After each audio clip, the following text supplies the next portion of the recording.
नमस्ते।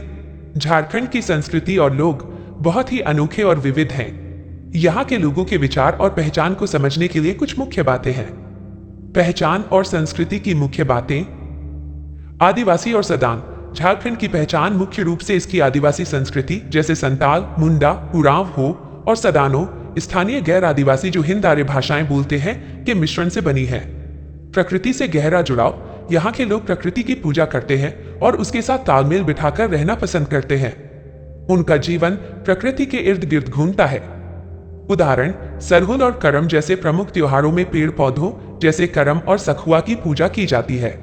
सामुदायिकता और सामूहिकता। यहाँ के लोग सामुदायिक जीवन में विश्वास रखते हैं। श्रम और उत्सव दोनों में मिलकर भाग लेते हैं। उत्सव धर्मी स्वभाव। झारखंड के लोग उत्सव और नृत्य संगीत को बहुत महत्व देते हैं।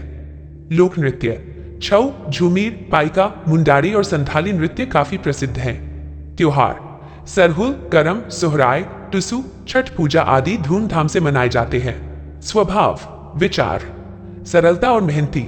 यहाँ के लोगों का स्वभाव आमतौर पर सरल, सीधा और मेहनती होता है, जो कि उनके कृषि और वन आधारित जीवन शैली को दर्शाता है। महिला सम्मान। यहाँ की देशज संस्कृति में महिलाओं के प्रति सहज सम्मान और समानता का भाव देखा जाता है। आदिवासीपन की विरासत। प्रसिद्ध विद्वानों का मानना है कि झारखंडी संस्कृति की पहचान का आधार यहाँ की आदिवासी संस्कृति की विरासत ही है और गैर आदिवासी भी इसी आदिवासीपन के कारण झारखंडी है। संक्षेप में कहे तो झारखंड के लोग प्रकृति प्रेमी, सामुदायिक भावना वाले, सरल स्वभाव के और अपनी समृद्ध सांस्कृतिक विरासत को सहेज कर रखने वाले होते हैं। झारखंड के सबसे महत्वपूर्ण और प्रसिद्ध नृत्यों में से एक है छऊ नृत्य। छऊ नृत्य झारखंड, ओडिशा और पश्चिम बंगाल के क्षेत्रों में बहुत लोकप्रिय है और इसे यूनेस्को द्वारा अमूर्त सांस्कृतिक विरासत के रूप में मान्यता मिली है। मूल स्थान झारखंड। झारखंड में यह नृत्य सरायकेला छऊ शैली के लिए जाना जाता है। विशेषता। यह नृत्य पौराणिक कथाओं जैसे महाभारत और रामायण और स्थानीय लोक कथाओं पर आधारित होता है।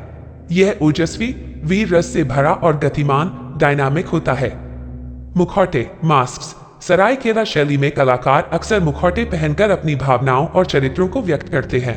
ये मुखौटे सुंदर ढंग से बनाए जाते हैं। प्रस्तुति। इसे मुख्य रूप से त्योहारों, विशेष रूप से चैत्र पर्व के दौरान रात भर खुले मैदानों में प्रस्तुत किया जाता है।